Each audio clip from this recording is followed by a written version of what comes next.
ইরানের ইসলামী বিপ্লবী guards crops IRGC দাবি করেছে তারা বাহরাইনের শেখ ইসা এলাকায় অবস্থিত মার্কিন বিমান ঘাঁটির সদর দপ্তরে ব্যাপক হামলা চালিয়েছে।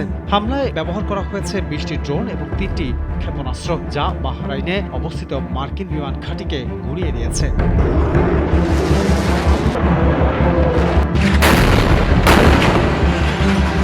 আইআরজিসির বিবৃতিতে বলা হয়েছে, আইআরজিসির নৌবাহিনী ২০টি ড্রোন ও ৩টি ক্ষেপণাস্ত্র ছুড়ে বাহরাইনের শেখ ইসা এলাকার মার্কিন বিমান ঘাঁটিতে বড় ধরনের আঘাত হানে।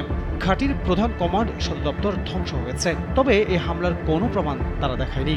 হামলার বিষয়ে বাহরাইনের পক্ষ থেকে এখনো কোনো মন্তব্য পাওয়া যায়নি। এদিকে সৌদি আরবের রাজধানী রিয়াদে বিদেশি দূতাবাস ও কূটনৈতিক আবাসস্থল এলাকায় বিস্ফোরণ এবং ধোঁয়ার স্তর দেখা গেছে। সৌদি প্রতিরক্ষা মন্ত্রণালয় জানিয়েছে, ২টি ড্রোন মার্কিন দূতাবাসে আঘাত করেছে এবং আগুন ধরে গেছে। এছাড়া কাতারের প্রতিরক্ষা মন্ত্রণালয় জানিয়েছে, কাতারের ২টি ব্যালিস্টিক ক্ষেপণাস্ত্র ধ্বংস করা হয়েছে।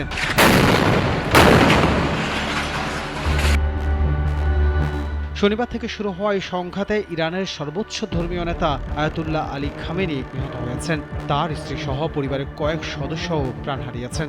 আর দেশটির সর্বোচ্চ নেতার মৃত্যুতে শোককে শক্তিতে পরিণত করে এবার ইসরায়েল আর মধ্যপ্রাচ্যে অবস্থিত মার্কিন ঘাঁটিগুলোকে টার্গেট করেছে ইরান, এমনটাই বলছেন আন্তর্জাতিক বিশ্লেষকরা।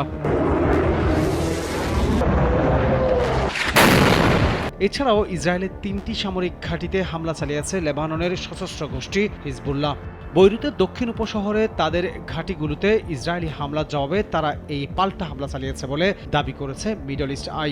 মঙ্গলবার এক বিবৃতিতে হিজবুল্লাহ জানিয়েছে, তারা ইসরায়েলের 3টি সামরিক ঘাঁটিতে হামলা চালিয়েছে।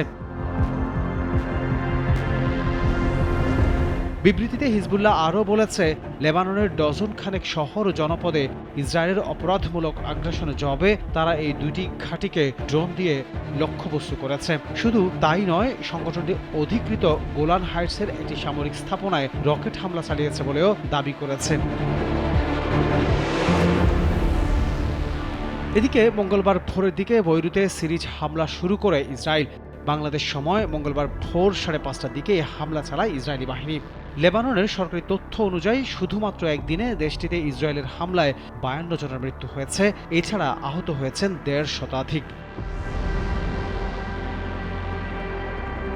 এদিকে ইরানের পক্ষ নিয়ে তুরস্কের প্রেসিডেন্ট রিসেপ তাইপ এরদোগান সতর্ক করে বলেছেন, যদি যুক্তরাষ্ট্র নেতৃত্বাধীন ইরানে হামলার ঘটনা নিয়ন্ত্রণে না আসে, তবে তা বিশ্ব ও আঞ্চলিক নিরাপত্তার জন্য ভয়াবহ পরিণতি ডেকে আনতে পারে। তিনি উল্লেখ করেন, তুরস্ক দেশ ও নাগরিকদের রক্ষা করতে সব ব্যবস্থা নিচ্ছে।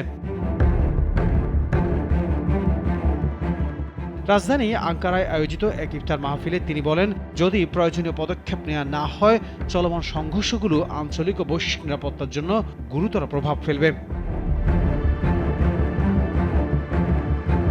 প্রেসিডেন্ট এরদোগান আরও বলেন, তুরস্ক শান্তির পক্ষে অটল রয়েছে।